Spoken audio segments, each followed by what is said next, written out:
Our group is LOTP. LOTP. Welcome to our presentation. Hello, boys and girls. Last class, we learned an important concept in probability theorism, that is, conditional probabilities. And today, we are going to continue exploring another very important concept in the world of probability, the world of total probability. And before we start, I would like you to think about a few questions. The first one is, how can we predict the outcome of an entire event when we only have partial information? And the second one is, can a complex event be expressed in terms of the probability of some simpler events? Okay, we can bring these two questions into our today's lesson. And alright, before we formulate explain the load of total probability, let's do a quick review of the conditional probabilities. Through the last question, we have already know that the conditional probability is the probability of an event A occurring given that another event B, has already occurred. So we use the probability of A given B to denote the probability of event A occurring given that event B has occurred. So what's the formula for calculating conditional probability? Can anyone answer my question?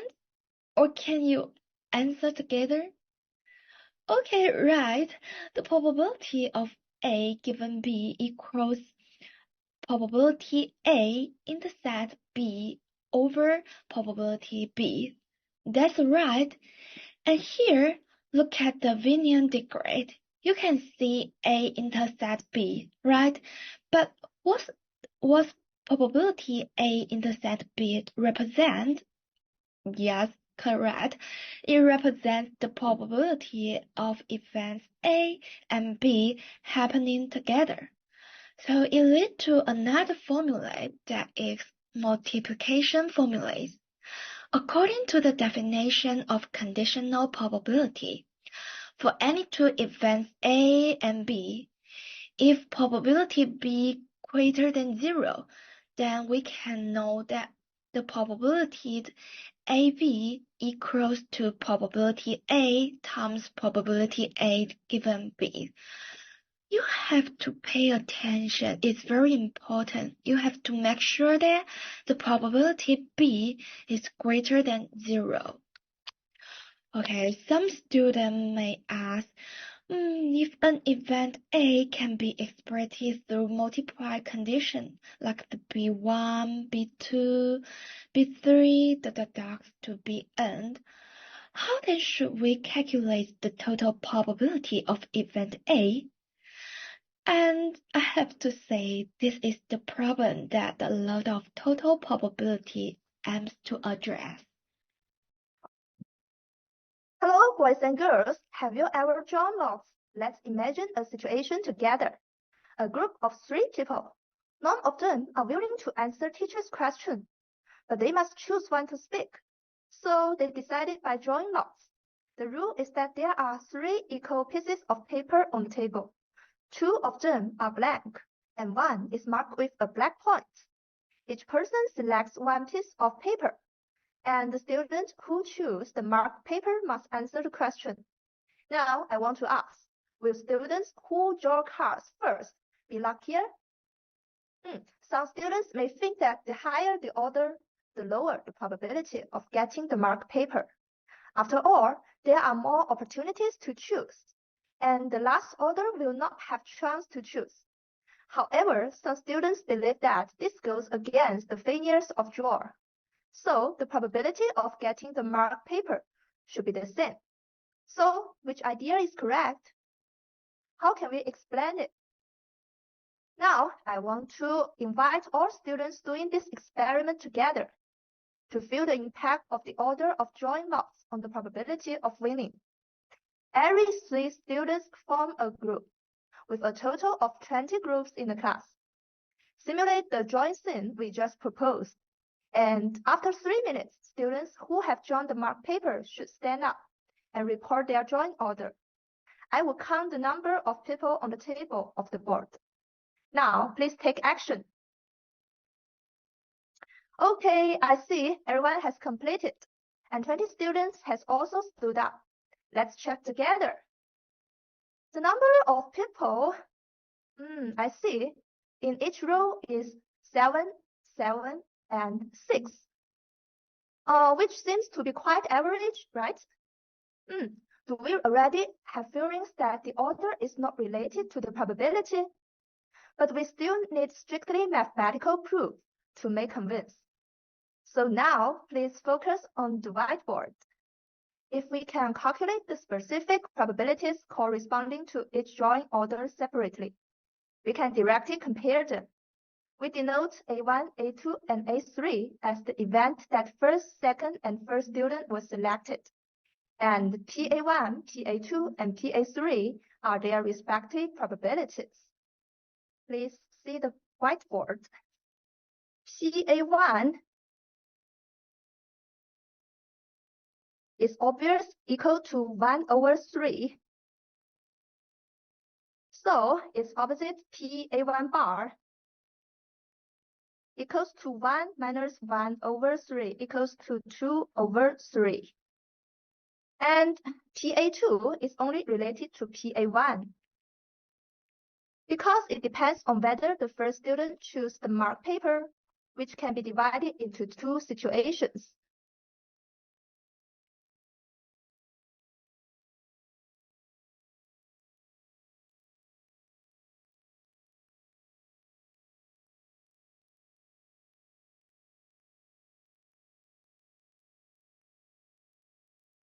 As I wrote, and we know that only one piece of paper has been marked. So if the first student has already got the marked paper, the second student will not get any way. So this part is equal to 0. And if the first student does not choose the marked paper, the probability of the second student choosing it increasing from 1 over 3 to 1 over 2.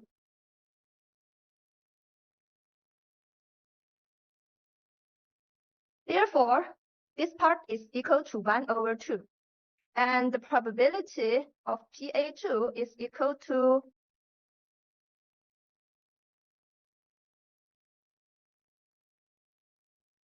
1 over 3.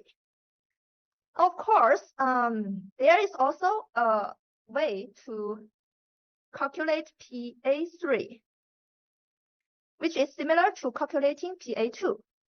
We can write it in the following form. It's obvious that, as we mentioned before,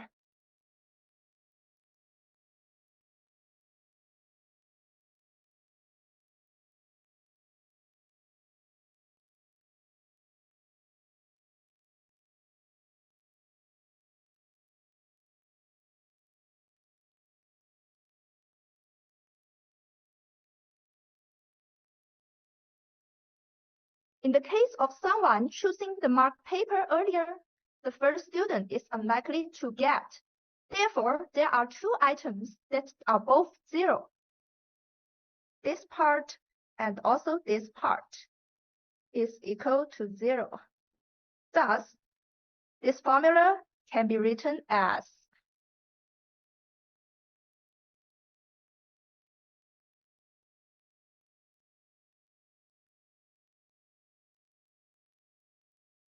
which equals to 1 over 3.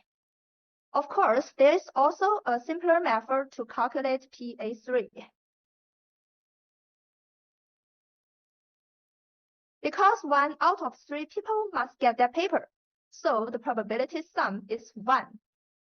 We have known PA1 and PA2 are both 1 over 3. Then PA3 equals to 1 minus 1 over 3 minus 1 over 3, which equals to 1 over 3. So these 3 probabilities are all equal.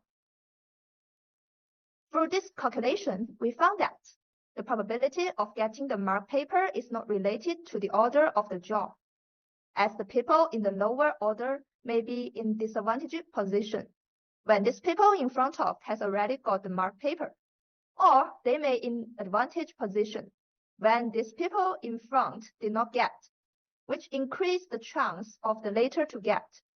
The weight average of these two situations result in equal opportunities for everyone.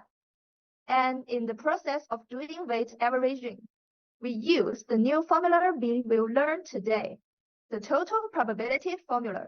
Okay, now let's start to learn the series. So let's suppose that this big black box is our sample space. We can see there is a rectangle is our sample space. And there are n events. Let's call that B1, B2, to Bn. We know that any event can in the sample space. So for example, let's call that event A. So our question is, what is the probability of A in the sample space? Now let's draw a picture. So there is a big black box. This big black box is our sample space.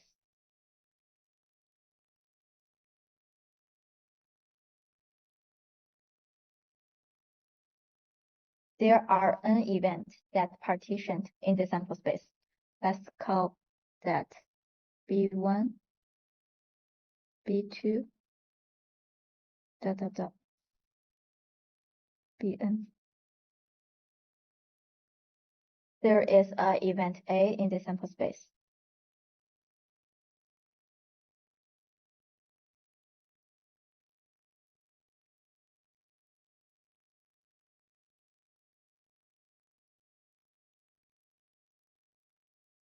Before we calculate the probability of A, let's remark something. Remark.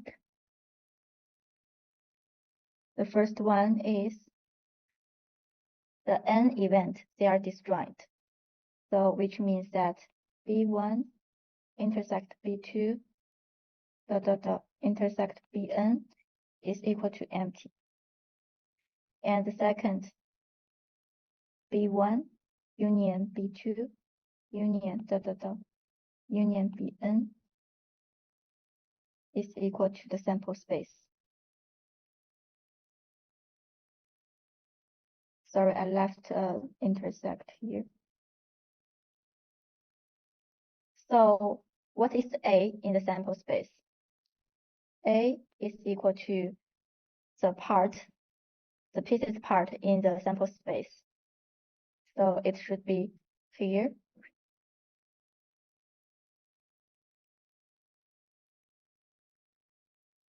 A is equal to that A intersect B1 union A intersect B2 union union A intersect Bn. So this sample space partitioned into n event. By using the sum rule of the probability,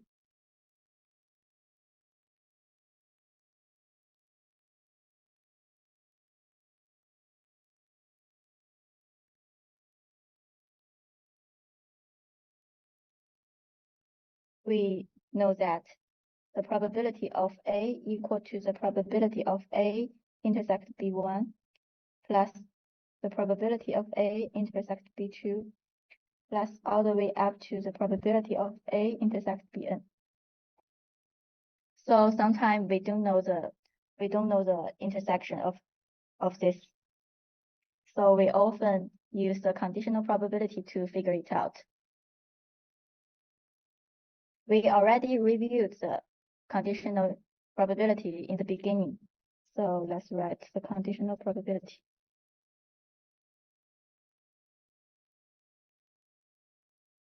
Is equal to PA given B. Let's say PA intersect B over PB.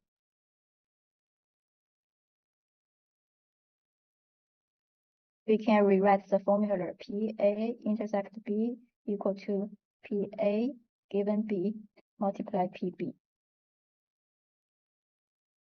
So we can rewrite the formula. The probability of A equal to the probability of A given B multiply B1 multiply the probability of B1 plus PA given B2 multiply PB2 plus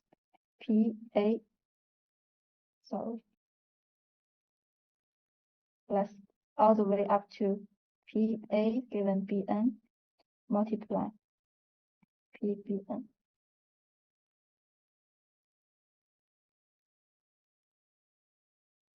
So let's back to our definition.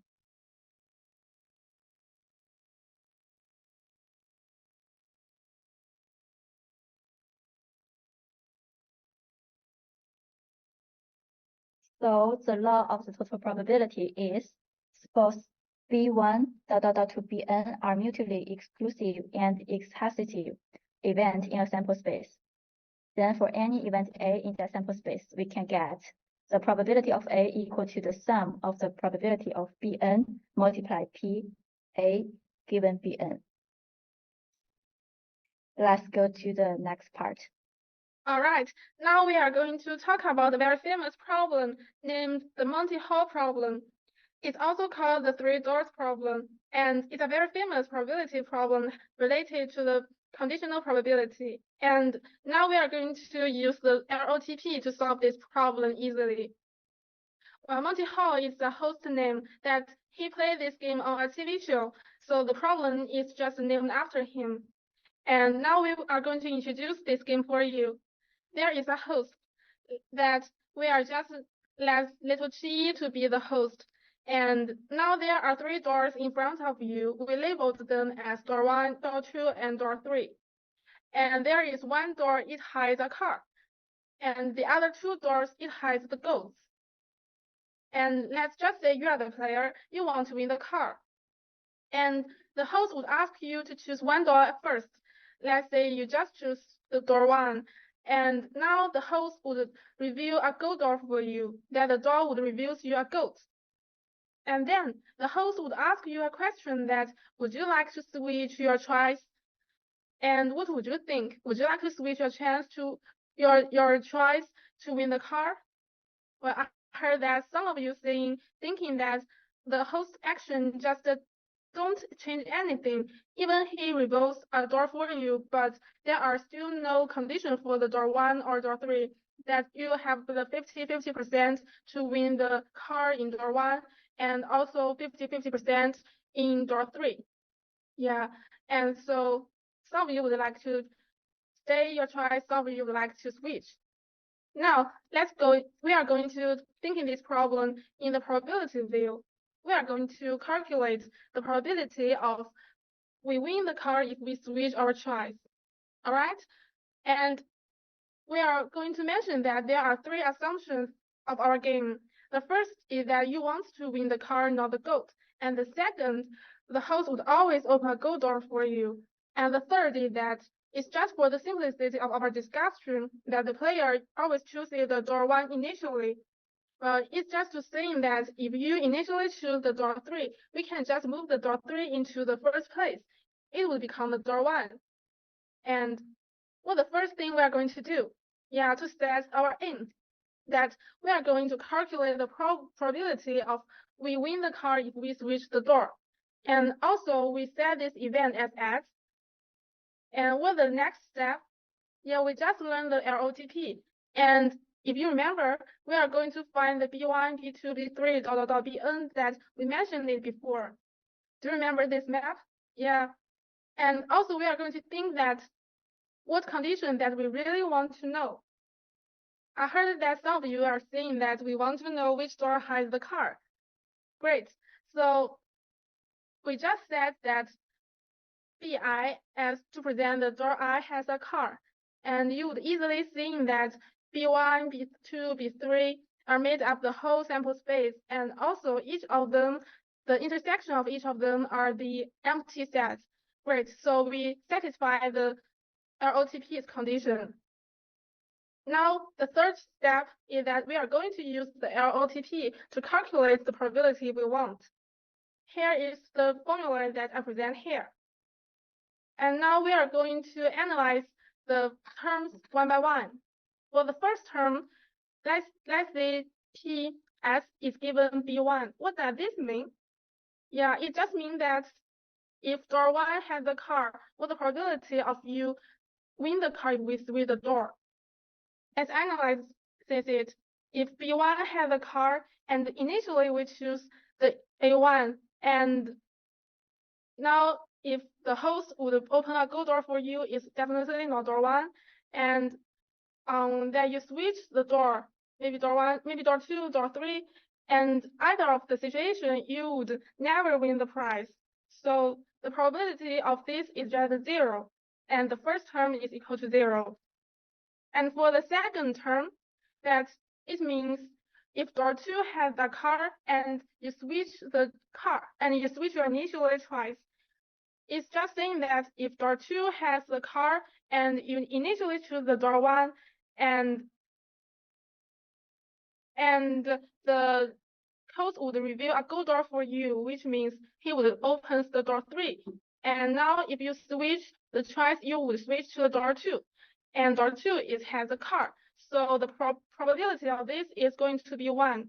And we just think that the probability of B2 has a car is 1/3.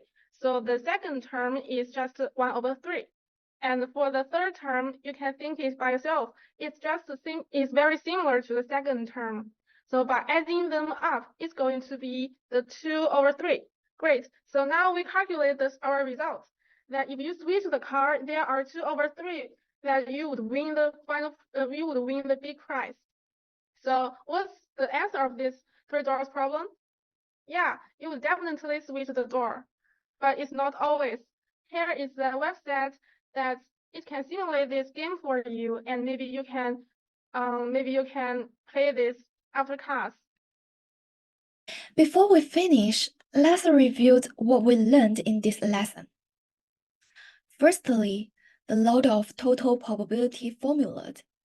I think it's very important, so you must remember it and try to understand how to use it. And I hope you can learn to solve the mathematical problems by using the law of total probability. And also, you can try to think about how to connect our application in real world with the law of total probability. Okay.